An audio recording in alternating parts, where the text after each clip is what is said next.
I was kind of very critical of the film that came out about her because of its uncritical approach to Whitney and the way she had to negotiate between her public persona and her private one. But here I really wanted to take the time to highlight that struggle and talk about how it is an intersectional experience. Intersectionality is a framework which encourages us to see how systems of oppression function together to create unique interaction effects which negatively impact marginalized groups. Black women don't experience double oppression. They experience an intentional form of oppression based on their sex and race. The concept of intersectionality is an interesting one, in the way it allows us to reflect and interpret the public experiences and narratives concerning Black, enabling us to better value their experiences and finally extend grace, love, and empathy to those who have suffered under these complex systems of oppression. And for me, Whitney Elizabeth Houston is a perfect example of this.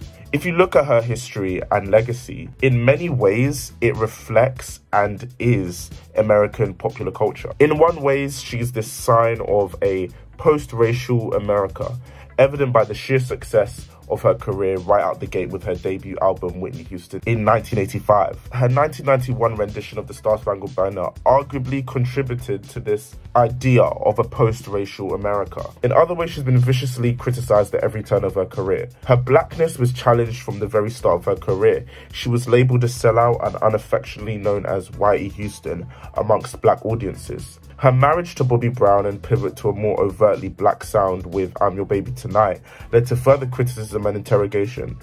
Her drug addiction and tumultuous marriage essentially plagued the rest of her career until her untimely death in 2012. She can be cast as this sad story about the negative effects of stardom on an individual, but the simplified colorblind narrative fails to capture the nuanced intersectional experience that Whitney experienced in the negotiation of her identity as a Black woman. It's also allowed for certain intersections of her identity, such as her queerness, to be erased. With intersectionality in mind, we can see how sanitization was at the core of the public identity constructed from Whitney from the start of her career. It speaks to how American pop culture is enamored with Blackness and its talent without really valuing the self-expression at the heart of it. A great example of this is the success of Elvis Presley, who learned and profited off the sounds emerging from African-American communities. The impact of Michael Jackson's Thriller showed the value of a carefully constructed identity in order to appeal to the general white masses. Clive Davis, president of Arista Records, wished to replicate this same style of construction with Whitney Houston, a 19-year-old club singer whose voice was firmly rooted in her Black gospel background. The practices Clive Davis used to package Whitney as an artist harkens back to Haunting Spiller's ideas on how the Black woman has been transformed from flesh to woman by hegemonic white power structures. Music produced for her first two albums were rejected for being too Black sounding. She put on curly long wigs to have a broader appeal. Her media training taught her to speak more softly spoken and well pronounced. She was polished to perfection to achieve success and essentially make more money for the record label. This violent form of identity formation employed on Whitney wasn't employed on Madonna, who was comfortably able to construct her music and public identity shown by the subversive, provocative nature of her work. Black women have historically not been afforded that grace. For Whitney to obtain the success that she did, it required a symbolic negation of her Blackness, a choice which was made for her by these white male record labels who strictly saw her as a commodity, stripping her of her personal humanity and autonomy. Whilst it was truly that voice which made Whitney's music truly universal, she was lambasted as inauthentic for performing a femininity which appeals to white mainstream audiences and radios. Infamously, Whitney was booed at the 1988 Soul Train Awards.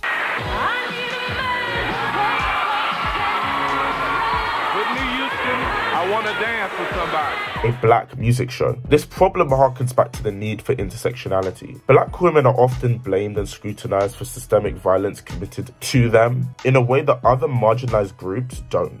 Perfect example being Thriller. Clive Davis barely admits to how he intentionally scrubbed Whitney of her blackness in 2013, saying, "Frankly, I was colorblind and perhaps a bit naive that I didn't find the pure R&B songs that only black-orientated stations could claim as their own." But with this being a year after her death, it's not enough restitute for the years that this narrative followed her career. Understanding the plight of Whitney Houston's career as an intersectional experience, particularly as she was really the world's first black female pop star as we know her today. Shout out to Diana Ross and Donna Summer. The massive success that she achieved further highlights her influence and legacy, as she was really carving a lane by herself that opened the door for so many black female artists like Mariah Carey, Toni Braxton, Brandy, Beyonce, and so many others. It also allows us to understand why the theme of resistance is so central in the artistry of black women's work. I mean, I've just done a whole series about how Janet Jackson and much of her career, again, was this negotiation that she was going through as a black woman. But what it is, and what you see a lot, is really resisting these expectations or these ideals placed on black women that don't allow them to really step and operate in their own sense of autonomy. Whitney's first sign of resistance and pushback to these white hegemonic structures in the music industry was in 1991 with the release of I'm Your Baby Tonight, her third studio album. Whitney was adamant to work with R&B producers and explore a more popular urban sound of New Jack Swing, despite the reluctance of Davis. Still quite a safe and cookie-cutter approach to what black music in the early 1990s, it gave Whitney the power to take further claim over her identity and artistry. This coincided with her marriage to R&B bad boy Bobby Brown.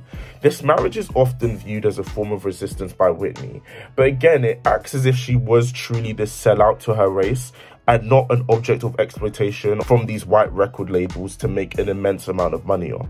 It's sad when the world makes you think that you have something to prove when all it is just a mere reflection of how they perceive you and your identity. And it's still truly a dilemma today.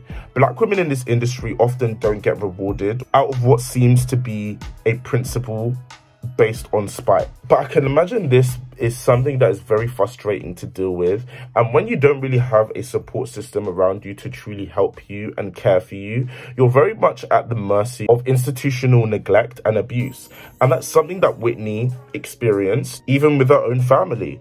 Her father taking money from her, but also what I think is a more insidious and systemic problem is her family's unwillingness to accept her. And I think what I'm referring to is her queerness and her relationship with Robin Crawford, who was her creative director and best friend prior to her ascent to fame. And the relationship crossed into romantic and sexual territory. And someone I think you can say really had her best interests at heart. An example of this is her raising to Whitney's mother, Sissy, in the late 80s, the fact that drugs for Whitney was a problem and that it wasn't being dealt with effectively. Again, and that's why I call for a systemic criticism of the ideas which govern who we are and what it's okay for us to be, especially as marginalized groups are always the ones that are going to suffer first and the worst. From I'm Your Baby Tonight, she was really able to start to take a stronger sense of ownership and autonomy over her public persona. The 8-year period in between releasing another studio album is really a time where Whitney starts to assert herself whilst breaking boundaries that I feel really prevented other women from experiencing the same struggles as her. The other caveat I want to add to this is there's so much that has to be done just to achieve this, to the point where it still feels like she has to prove herself just for her to be. The success of The Bodyguard, and especially the soundtrack, is a success of Whitney and her sheer brilliance. But I also do find it fascinating that Kevin Costner, as both star and producer of the film, engineered what that film was for her. He handpicked her for the role, he convinced her to do it, he selected I Will Always Love You by Dolly Parton as the lead single. But what is actually the most important track on the album for me is Jesus Loves Me, as it's an unabashed expression of who Whitney is, and that's the church and her gospel background. Ultimately, the church can be a place which perpetuates beliefs which can be harmful to a sense of self, but that's an entire other can of worms. Another standout is her cover of Shaka Khan's I Am Every Woman, in which in and of itself is a feminist celebration, but it also celebrates black women with a music video featuring black women young and old, including TLC, Shaka Khan, and Valerie Simpson. The success of the movie and the album, which is the best-selling soundtrack of all time, spent 20 weeks at #1, one album of the year, and I think it was really that allowed Whitney to do what she really wanted, and that's why I really value her work in Waiting to Exhale and The Preacher's Wife, which really cemented her, not that she had anything to prove, as a black icon. Waiting to Exhale specifically, as it's this story of really humanizing black women and the experience that they go through as they navigate love, heartbreak, and pain. Whitney required a role like this really to humanize her after going through so much when it came to the way that people perceived her. And I think what's more important is the soundtrack and it's her platforming black women who really emerged in her wake. Brandy, Mary J. Blige, Toni Braxton, SWV, Faith Evans, TLC, and so many more. Truly breaking doors and barriers, and on an album with such a textured exploration of love. Again, it gives a space for black women to express a variety of emotions, all valid and important to share. The creation of her Brownhouse Productions saw the production of a made-for-TV film adaptation of Cinderella, where we saw Brandy Norwood play the first black Disney princess. The company also produced the first 2 Cheetah Girl films, an important franchise when it came to the representation of young black women. She truly showed what it was possible to be, despite the fact that she hadn't really been given the opportunity throughout her career, especially from the start, to bring her full authentic self. I hope what we can learn from the life of Whitney Houston is to find that greatest love of all within. Self-love and the willingness to resist when all these institutions want is to really take from you, and to be yourself, and honestly make a priority to really create space for others to also be themselves and take up space for themselves. And for that, I say thank you.